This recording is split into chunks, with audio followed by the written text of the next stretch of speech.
Uma alegria receber todos aqui de manhã, muito bom dia. Hoje é um dia muito especial, que nós podemos juntos louvar a Deus, tirar um tempo da nossa vida, parar tudo o que estamos fazendo, para poder dar glórias e honras ao nosso Deus. Uma alegria enorme estar com vocês. Abra sua Bíblia em 2 Pedro, capítulo 1, versículo 3. A você que está nos visitando, muito obrigado pela sua presença, por estar conosco, aos irmãos que estão em casa, amigos. O que nós estamos fazendo agora vamos ter esse culto dividido em duas partes. A primeira parte nós teremos uma aula de edificação, uma aula que é dirigida aos membros da igreja. Então você que está aqui convidado, é uma alegria receber você, dizer que você é bem-vindo e que essa aula também possa contribuir para a sua fé, para o conhecimento de Deus. E aí tomaremos a ceia junto, teremos um tempo de oração, tomaremos a ceia juntos. E aí teremos um intervalo para convívio, para compartilhar nossos corações, conhecermos uns aos outros. Podemos trocar as experiências sobre o que ouvimos na primeira parte aqui da edificação. E aí voltamos para a segunda parte, teremos nossa oferta e uma aula mais geral para que todos nós possamos despertar ainda mais esse desejo de conhecer a Deus. Então é uma alegria ter vocês aqui. Vamos juntos nos debruçar na palavra de Deus, meditar nela, tirar o nosso alimento, a nossa fé, a nossa alegria. E aí juntos podemos desfrutar desse momento tão especial. Vamos orar. Senhor, nessa manhã te agradecemos muito por toda a sua bondade, seu amor, sua misericórdia, sua graça, a maneira que o Senhor está trabalhando na nossa vida, a maneira que nós podemos nos reunir aqui hoje de manhã com nossos irmãos, nossos amigos, os que estão em casa. Que alegria enorme podemos estar aqui juntos, nesse momento onde vamos nos debruçar nas Escrituras, tirar o alimento, a meditação, o conhecimento, o entendimento, a profundidade, que queremos mesmo conhecer o Senhor. Queremos mesmo não só conhecer o Senhor, mas viver o que a gente conhece. E não só viver, mas também compartilhar isso com esse mundo, Deus, através das Escrituras Sagradas. Que esse momento possa ser muito especial. Te agradecemos em nome de Jesus. Amém. Então pega a sua caneta, seu caderno. Se você não trouxe, pega seu celular. Eu acho muito importante você anotar os pensamentos que te tocam, as Escrituras, para que você durante a semana possa meditar nelas. Isso é muito importante. Estamos falando hoje, a sexta aula, sobre identidade. Nosso propósito é conhecer nossa identidade espiritual. A semana passada nós falamos muito sobre Efésios, capítulo 1, versículo 3, que Deus nos abençoou com todas as bênçãos espirituais nas regiões celestiais em Cristo. E espero que essa escritura tenha te ajudado. Eu meditei muito nela essa semana, maneira tão especial que Deus nos dá e transmite e nos abençoa de tantas e tantas formas, como a gente falou a semana passada. Hoje vamos continuar em 2 Pedro, capítulo 1, versículo 3. Seu divino poder nos deu tudo o que necessitamos para a vida e para a piedade, por meio do pleno conhecimento daquele que nos chamou para a sua própria glória e virtude. Deus nos deu tudo o que nós precisamos, nem é pouco, nem é muito, é tudo que nos deu para que nós possamos ter uma vida e possamos viver uma vida de piedade. O que é piedade? Piedade é uma pessoa dedicada a Deus. Piedade é uma pessoa dedicada a valores espirituais de Deus.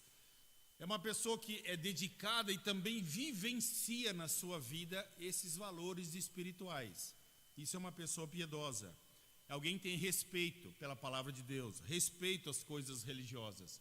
Uma pessoa que tem devoção pela palavra de Deus e pelas coisas de Deus. É uma pessoa piedosa, é uma pessoa que tem confiança na palavra de Deus. Confiança. Muito mais confiança na palavra de Deus do que em qualquer outra coisa na vida. Então a pergunta para nós é: o que nós precisamos para viver uma vida de piedade, como a palavra de Deus fala aqui?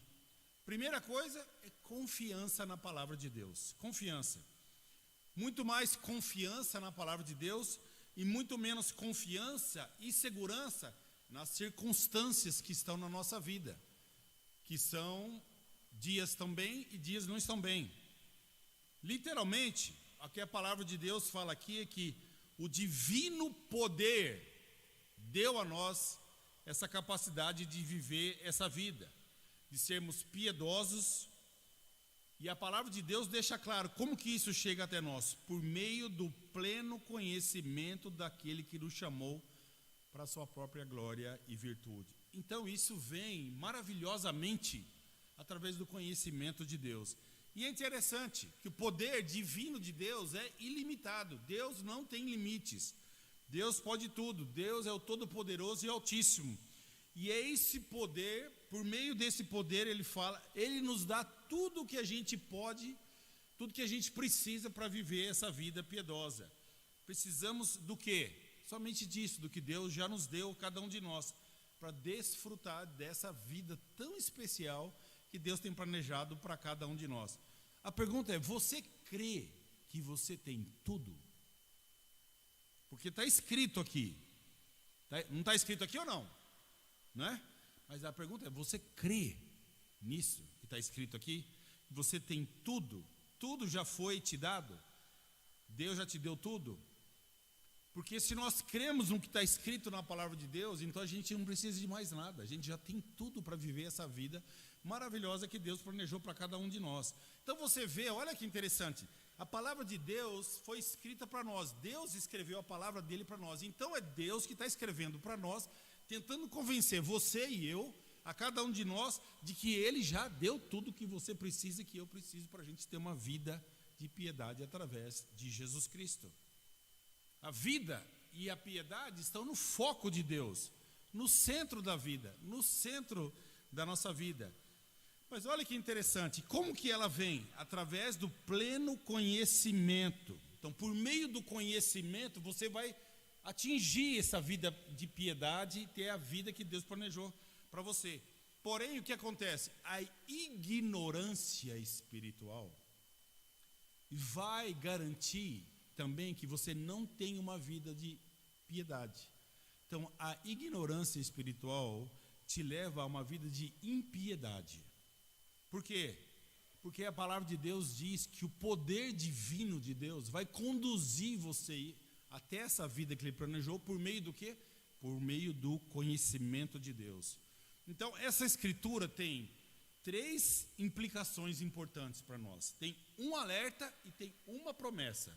3 implicações, um alerta e uma promessa. Quais são as 3 implicações importantes que essa escritura nos dá? Número 1, leia. Anote aí, leia. Leia. Leia a palavra de Deus. Leia livros que são ricos sobre espiritualidade. Não livros que falam coisas baboseiras, não. Leia livros sérios que falam sobre Deus, que vão te conduzir a conhecer a Deus, a vivenciar essa experiência maravilhosa que é andar com Deus, para livros que vão te ajudar a tirar mais conhecimento, mais entendimento, mais discernimento da palavra de Deus. Leia, leia, para a glória e virtude da sua vida, para a glória de Deus e para criar virtudes na sua vida. Primeira implicação é leia. Segundo, medite. Medite. Dá uma desacelerada um pouco. Encontra tempo na sua vida para meditar, para pensar sobre a Bíblia, pensar sobre as Escrituras Sagradas. Tem um diário, tem um livro onde você anote seus pensamentos. Permita a você mesmo, você que está em casa, a buscar esse entendimento espiritual mais profundo, que vem de onde? Do meditar, do parar, do se acalmar, muitas vezes do silêncio, para a gente ouvir Deus dessa maneira que Deus tanto deseja. Outra implicação importante é discuta, e isso é importantíssimo. Discuta no bom sentido, não discuta de discutir, mas faça parte de um grupo pequeno, faça parte de uma igreja em casa, onde todo mundo ali tem essa preocupação, esse zelo, esse desejo de falar de Deus e falar sobre Deus, para descobrir mais a Deus. Um grupo onde nós vamos falar de Deus, vamos falar mais sobre Deus e vamos perguntar como que nós, com tudo isso que aprendemos, colocamos em nossa prática, na nossa vida. Um grupo que sabe que para todas as perguntas da vida, há respostas de Deus. E nós vamos investigar junto quais são as respostas de Deus. Essas são as 3 implicações. Essa escritura nos dá um alerta. Muito importante. Oséias, anote aí. Oséias capítulo 4, versículo 6, você pode ler em casa. A palavra de Deus fala, o meu povo está sendo destruído por falta de conhecimento. Conhecimento. É interessante que nós vivemos uma fase agora, desde que começou a pandemia, que tudo é online. Então, teve as coisas ruins, mas teve muita coisa boa. E muita coisa boa é que tem muita coisa boa na internet para você estudar. Então, muitos de vocês e eu, nós fomos atrás, a gente está estudando. Alguns voltaram a fazer faculdade, alguns fizeram pós-graduação, mestrado, alguns resolveram fazer doutorado, alguns outros cursos específicos. Então, hoje, você vê que há um comichão de conhecimento. É conhecimento sobre coaching, é conhecimento sobre saúde, é coisa sobre comida. Você acha de tudo, curso de tudo na internet. Talvez até tenha um curso, é como se livrar dos cursos. Talvez até tenha um curso desse, não sei, nunca procurei. Mas, então, o que eu estou dizendo? Pô, que maravilhoso, está todo mundo atrás do conhecimento, todo mundo quer compreender melhor. Mas aí quando a gente fala de Deus, a gente não quer dedicar nem meia hora para ler a Bíblia e quer ser sábio. A gente não passa nem 15 minutos orando em meditação com Deus e acha que tem resposta para tudo na vida. E a gente se acha que é doutor estudando no jardim da infância. Não, já sou doutor em Deus. Mas, você está no jardim da infância. Como é que você quer ser doutor em Deus? Né? Então a palavra de Deus dá esse alerta, cuidado. Sem conhecimento você pode estar sendo destruído. Em Romanos 10, 2, pode anotar e fala assim, que alguns têm conhecimento, entendimento, mas não têm zelo. Porque também não adianta ter conhecimento, se você não tem zelo pelo que você aprendeu. Porque o conhecimento de Deus não é um conhecimento para te dar a sabedoria do mundo, é para te dar discernimento espiritual de aproximação de Deus e usar tudo que Deus te deu para ajudar outras pessoas. Por isso que Deus nos equipa. Por isso que Deus, com todo o seu poder, Ele quer dar para nós tudo que a gente precisa para a piedade e para a vida. Não é para você ter uma vida sozinha maravilhosa, não é para você receber tudo de Deus e se isolar. Não, o que Deus dá é para a gente distribuir, é para a gente dar para os outros. Não é para guardar só para nós, é isso que a palavra de Deus nos ensina. Então nós temos essas três implicações, esse alerta, e temos agora uma promessa. A promessa é de que todos nós podemos passar pela experiência maravilhosa de experimentar vida e piedade. Tem uma promessa aqui na palavra de Deus. A intenção de Deus é muito maior do que somente dar a você bênçãos terrenas.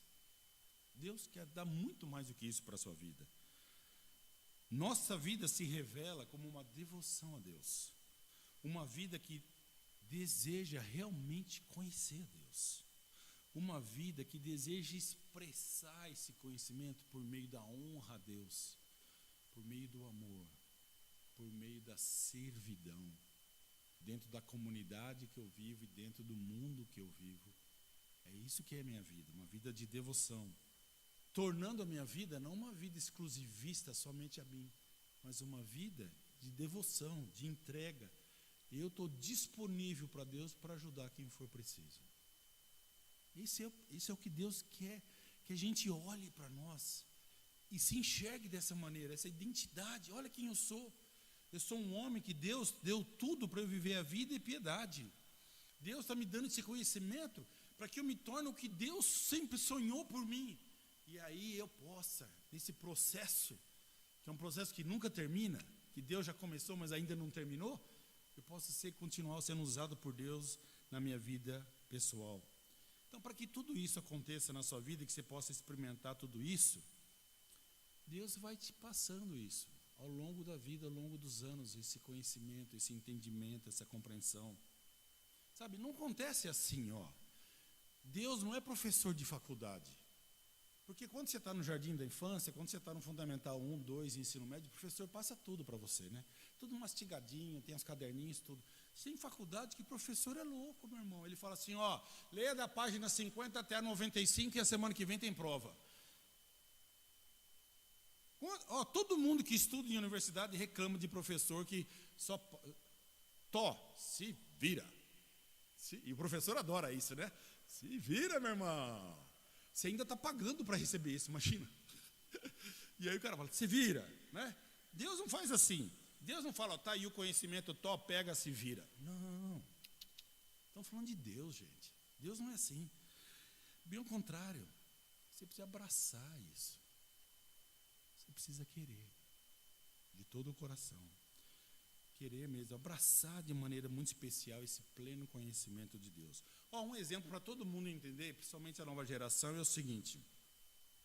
Conhecimento de Deus é um pacote grande que você recebe como se Deus tivesse um aplicativo no céu.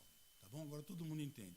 Aí Deus, ele fala, eu vou transferir esse aplicativo para você, né, com todo o poder, para que você tenha uma vida e uma piedade. E aí esse pacote, que é imenso, cheio, milhões de terabytes, enorme. Aí Deus te manda, mas vem compactado todo esse conhecimento, né? Todas as coisas que você precisa para viver uma vida de piedade e uma vida, Deus enviou já no seu aplicativo, que é lá dentro do seu coração. Porém, você tem que instalar esse aplicativo lá dentro. Porque não adianta receber aplicativo e não instalar, não é verdade? Nenhum aplicativo funciona assim. E aí, quando você recebe um aplicativo, você pega e joga ele no seu celular de graça, com esse monte de golpe que está tendo aí. Ninguém faz isso. Não, quero conhecer. Quem foi que criou esse pacote? Então você vai conhecer quem criou esse pacote. Como que é esse pacote? Como que eu devo usar esse pacote que Deus está me enviando, esse aplicativo? Aonde que eu vou usar? Para que eu vou usar isso na minha vida? Pois aquele que planejou e disponibilizou esse aplicativo para o meu coração, para a minha vida, fez por um simples propósito. Ele, o Criador, ele quer se comunicar com você. Ele quer viver com você. Ele quer conversar com você. E ele convida você para viver com ele. Para conhecer esse ser extraordinário, maravilhoso, poderoso, onipresente, onisciente, mas que quer ser seu pai. Seu pai. Onde o filho dele é seu irmão, mas também seu Senhor, como a gente já estudou ultimamente. Então, Deus faz isso com a gente. Deus nos chama, a cada um de nós, para vivermos com Ele. Se Ele convida você para viver com Ele, o que Ele faz por você? Com o seu divino poder, Ele dá tudo o que você precisa para viver o que Ele te convida a viver. Olha que Deus incrível. Olha que Deus incrível. Ele dá tudo. Ele dá tudo o que você precisa para a nossa vida e para a nossa piedade. E com isso vem por meio de conhecer a Deus. Conhecer a Deus. A pergunta para nós é se nós cremos com profundidade nessa escritura. Ou você olha para você mesmo, como a gente falou semana passada, e fala, não, eu não tenho isso, ou eu não tenho aquilo, eu não tenho mais paciência na minha vida, eu não suporto isso, puxa, eu sou uma pessoa que me irrito demais, não consigo controlar a minha ira, ou eu sou egoísta demais, para mim falta demais compaixão, não tenho compaixão pelas pessoas. E a gente, às vezes, irmãos, a gente cai nesse erro. A gente fica olhando para o velho eu e fico pensando, será que eu morri mesmo? Sou eu que vive ou é Cristo que vive em mim? E o que a gente faz quando isso acontece? Então a palavra de Deus fala, você vai buscar Deus de todo o seu coração, porque Deus já te deu tudo. Aí é esse momento que você entra, aquela palavra-chave na vida cristã que Jesus nos chama a imitá-lo, humildade. Humildade. Então o que um cristão faz quando ele se depara que ele ainda precisa crescer em algumas áreas? Ele não reclama, ele não fica reclamando, não, eu falta aí. Não, ele tem uma atitude espiritual, porque ele conhece quem é Deus. Qual é a atitude? Eu me ajoelho. E eu vou me render. Eu vou me render. Nossa identidade com Deus é de nos rendermos a Ele. E aí você se ajoelha e você ora. Ora a Deus. Deus, eu vejo como para o meu coração falta compaixão pelas pessoas. Meu coração é duro. Meu coração não sente a dor das pessoas. Eu só penso em mim. Deus, transforma quem eu sou. Eu tenho tudo para não ser isso. O Senhor já me deu tudo para não ser isso. Muda meu coração. Eu já morri para mim mesmo quando fui batizado. Quando aceitei Cristo como Senhor na minha vida. E fui salvo e recebi o Espírito Santo de Deus. Eu quero ser uma pessoa que tem compaixão. Eu quero viver essa nova criatura que Jesus se tornou em mim por causa de Deus. Eu sou um homem amoroso. Eu quero ser um homem de compaixão. Eu vou ser paciente.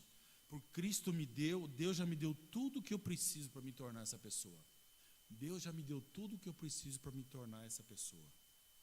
Se você se irritou com alguém, perdeu a paciência, pecou contra alguém, para de lutar e vai lá e peça perdão.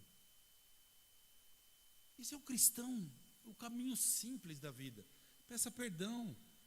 Se você é egoísta com alguém e reconhece isso, vai lá e fala: eu sou egoísta, me perdoa, nessa situação eu fui egoísta, me perdoa e ora por mim, vamos orar juntos. Esse é o processo que a gente está passando de formação, de nos parecer cada vez mais com Cristo, a palavra de Deus fala. Cada cristão vai experimentar a transformação pelo Espírito Santo na medida que você se rende. E é engraçado porque tudo na vida tem a ver com isso, quanto você se rende. Tudo. O que é se render? Deixa o eu de lado. Quer ser um melhor aluno na faculdade? Para de pensar em você e se rende. E estuda. E toma café e fica acordado de madrugada estudando. Quer ser um profissional maravilhoso? Se rende ao seu egoísmo, a preguiça, a crítica que você tem com o trabalho, a distância, o salário baixo. Para! Se rende. Eu quero ser. O que eu estou disposto a fazer? Mas é interessante como a gente se rende mais fácil para as coisas que beneficiam a gente, em vez de se render de uma maneira tão fácil também para as coisas que vão dar mais glória a Deus. Você vai às 5 horas da manhã no Ibirapuera, 5h30, 6 horas, tem um monte de gente fazendo exercício, gente. Eu tenho tempo na USP cada 15 dias com irmãos de discipulado. Eu chego lá 15 para 7 da manhã. Eu chego 15 para 7, tem gente indo embora. O cara já correu, já fez exercício, já fez. O cara já está indo para casa tomar banho para ir trabalhar. Tem um irmão que mora aqui, perto do metrô Campo Limpo, e ele sai 4 horas da manhã em casa. Ele falou: Héctor, eu saio às 4 horas da manhã em casa. Tem gente fazendo caminhada às 4 da manhã. Eu falei: você está brincando? Ele falou: 4 da manhã os caras estão caminhando, correndo. E aí fala assim: acorda meia hora para você ler a Bíblia mais cedo. Não, isso é demais para mim. Está entendendo? A gente tem que se render não a nós, mas se render a Deus. Isso que a palavra de Deus nos ensina aqui. Me render ao Espírito Santo, me render a Deus, para eu ser transformado por Ele mesmo. Cada um de nós vai experimentar na sua vida a transformação na medida que você se rende. Irmãos, é assim no casamento, é assim com seus filhos, é assim com Deus, é assim com a igreja, qualquer lugar. Então nós que somos cristãos temos que parar de dar desculpa e assumir a responsabilidade e lembrar de Gálatas: se você colhe o que você planta. O que Deus plantou para você e para mim? Tudo. Você não está colhendo? Não culpa Deus. Não culpa sua igreja. Não culpa seus líderes. Olha para você e pergunte a você: se Deus já me deu tudo, por que eu não estou vivendo esse tudo? Porque Deus está dizendo: você tem tudo. Cada um de nós temos tudo. E esse processo de transformação, como fala aqui, passa pela natureza divina de Deus, maravilhosa. É isso que Deus deseja para a nossa vida. Mas sabe o que acontece com a gente? E eu sei isso, porque eu também vivo isso. A gente começa às vezes esse processo e às vezes a gente se cansa no meio do caminho, não é verdade? A gente se cansa. A gente perde o foco de ser como Jesus, perde o foco de experimentar essa nova criatura que Deus está querendo transformar você e já transformou, que Deus já disse que nós somos. Mas quando a gente começa de novo, se render, negar nós mesmos, você vai experimentando o que é andar na plenitude da presença de Cristo. Não é maravilhoso quando você, em momentos da sua semana, separa e você vê a obra de Deus na sua vida? Não é incrível? Você já teve essas experiências? Você está dizendo assim, tipo, eu fui essa semana ter a conversa com uma pessoa, né, que ia ser um pouco delicada. Cara, eu fui calmo, tranquilo, fui espiritual, fui com o meu coração limpo, saí de lá dizendo, pô, foi uma vitória de Cristo na minha vida. Uma vitória do amor, da paciência, da bondade, em vez de ficar irritado ou bravo ou qualquer coisa assim. Não é maravilhoso quando a gente começa a experimentar isso na nossa vida? Quando você está orando e de repente no meio da oração você experimenta coisas que faz tempo que você não experimenta. Quando você ouve Deus falar com você. Caraca, é coisa maravilhoso. Você ouve, parece que Deus está aqui sussurrando assim, sabe? Parece uma música no Spotify. Deus lá falando, uau, que experiência. Sabe? E vamos falar a verdade, é maravilhoso essa sensação de a gente olhar para nós e ver que a gente está crescendo, não é verdade? Maravilhoso. Espiritualmente, fisicamente, emocionalmente, financeiramente. Que você vê que é o trabalhar de Deus na nossa vida. E essa é a nossa identidade. Deus trabalha na gente para a gente se tornar filhos amados dele, herdeiros de Deus mesmo, desse mundo, né? Então, às vezes, torna difícil. E eu entendo. Porque muitas vezes se torna difícil para mim também. Mas a gente tem que lembrar uma coisa, irmãos. Nada é mais difícil que carregar uma cruz. O que Jesus fez por nós. O amor de Deus nos dá força. Por isso a gente precisa estar alicerçado e enraizados em Cristo Jesus e no amor que Ele tem por cada um de nós. O amor tudo sofre, tudo crê, tudo espera. Em Mateus 26, quando Jesus vai para o Getsêmani e ele ajoelha e ele ora, e ele fala, Pai, se for possível, afasta de mim esse cálice. Mas se for pela Nilza, eu vou até o fim. Se for pelo José Antônio, eu vou até o fim. Se for pela Cleonice, eu vou até o fim. Você já pensou que o seu nome foi mencionado naquele jardim? Seu nome. E por isso que você está aqui hoje. Por isso que eu estou aqui hoje. Porque Jesus mencionou meu nome e o seu naquele jardim. Dentro do coração dele, é o que estava lá dentro queimando. O amor que ele tem por nós é o alicerce que a gente tem para viver essa vida com tudo que Deus já nos deu. Coloque no seu coração esse desejo, renove esse coração de ser transformado, lembrando que você é filho amado, lembrando que você é herdeiro de Deus, lembrando que você pertence a Cristo. Nós não pertencemos a esse mundo, a gente pertence a Cristo. Deus já deu tudo o que você precisa e eu para você estar em Cristo Jesus. Mantenha sua fé com os olhos no coração, com os olhos do seu coração, mantenha sua fé. Não com os olhos humanos, mas com os olhos do seu coração. Tenha fé na palavra de Deus, nas promessas de Deus, na vida que Deus está te dando. Pouco tempo que a gente tem para viver essa vida, que a gente possa vivê-la dessa maneira. E olha no versículo 4 desse capítulo, 2 Pedro capítulo 1, versículo 4. Depois que ele fala que Deus te deu todo o poder, com o poder dele te dá tudo o que você precisa para viver essa vida de piedade, olha o que ele fala. Dessa maneira, versículo 4. Ele nos deu as suas grandiosas e preciosas promessas, para que por elas vocês se tornassem participantes da natureza divina e fugissem da corrupção que há no mundo causado pela cobiça. Evidentemente, Ser um participante da natureza divina é um privilégio. Ser participante da natureza divina não significa que você se torna Deus. Porque Deus, só existe Ele. Isso é impossível a gente se tornar.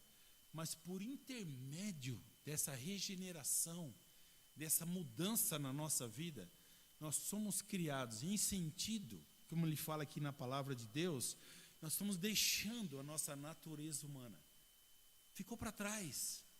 E agora a gente experimenta uma natureza divina. Coisas que nós nunca experimentamos antes na nossa vida. Hoje a gente experimenta coisas que Jesus viveu, conviveu e ensina para a gente na Bíblia. Quantos de nós aqui temos milhares de experiências de Jesus em nós, vivenciando o que Ele viveu? E é isso. Nós estamos agora experimentando essa natureza divina, né? Nos tornando a imagem de Cristo, imitando a Cristo. E agora nos tornando homens e mulheres que agora não tem mais a natureza humana que domina, mas agora é a natureza divina que cada vez mais toma conta da nossa mente, do nosso coração, dos nossos olhos, dos nossos pensamentos. E cada vez mais esse trabalhar de Deus que começou vai continuar até o fim da sua vida. Deus é a verdade, igreja. Irmãos, Deus é a verdade. E amamos o que é a verdade. Por isso que amamos a Deus. E Ele nos torna capazes. Deus nos torna capazes de a gente enxergá-lo. É Deus quem faz isso na nossa vida. E como fala aqui, a gente se torna co-participante da natureza divina de Deus. Olha que incrível. Nos tornamos membros desse corpo divino de Cristo Jesus. Então, para terminar hoje, abra a Bíblia em Colossenses 3, versículo 1 e vamos terminar aqui. Alguns conselhos que Paulo dá para a igreja em Colossos que eu acho que nos ajuda bastante. Colossenses 3, versículo 1, ele fala: portanto, já que vocês ressuscitaram com Cristo, procure coisas que são do alto, onde Cristo está sentado à direita de Deus. Mantenha seu pensamento nas coisas do alto, não nas coisas terrenas, pois vocês morreram e agora a sua vida está escondida com Cristo em Deus. Amém. Que procurar? Coisas do alto, meu irmão. O que está no alto é Deus, é Cristo, é eterno, é para sempre. É isso que está no céu, é isso que está no alto que a gente vai procurar. Então mantenha-se com pensamentos nas coisas do alto. Leve seus pensamentos, conduza seus pensamentos para a presença de Deus. É uma direção bem clara aqui para cada um de nós. Deus sabe que é fácil manter os pensamentos na terra. Mas Ele fala: irmãos da igreja, vamos lá? Já que vocês ressuscitaram, então vamos lá. Procure as coisas do céu. Procure as coisas do alto, Ele fala. Se consuma por isso. Sua vida, como está escrito aqui no versículo 3, está em Cristo. Sua vida está em Cristo Jesus agora. Estamos unidos, enraizados, grudados nessa videira que o tronco é o nosso Cristo, é o nosso Senhor. Enquanto nos regozijamos, vivemos essa identidade de quem nós somos, cada um de nós, essa natureza divina vai sendo manifestada cada vez mais forte na nossa vida espiritual. Esse relacionamento vai nos tornando quem Deus deseja que a gente seja, para que nós, com tudo isso, sejamos homens e mulheres que são luz para esse mundo, sal para essa terra. Que nós não somos uma igreja que nós aprendemos e queremos guardar aqui para nós. Nunca. Vamos dar, vamos levar, vamos mencionar, vamos anunciar, vamos viver, vamos praticar, vamos oferecer, vamos servir, vamos nos humilhar, vamos amar, vamos ter compaixão. Esse é o Jesus, essa é a nossa identidade. Nós somos pequenos cristos. Essa é a nossa identidade espiritual. Que cada vez mais a gente desfrute disso, amém? Vamos juntos agora curvar a sua cabeça. Quero convidar a Sandra, ela vai nos dirigir nesse momento da oração da igreja, trazendo para nós reflexões e pensamentos sobre tudo que a gente ouviu aqui nesse momento. Obrigado.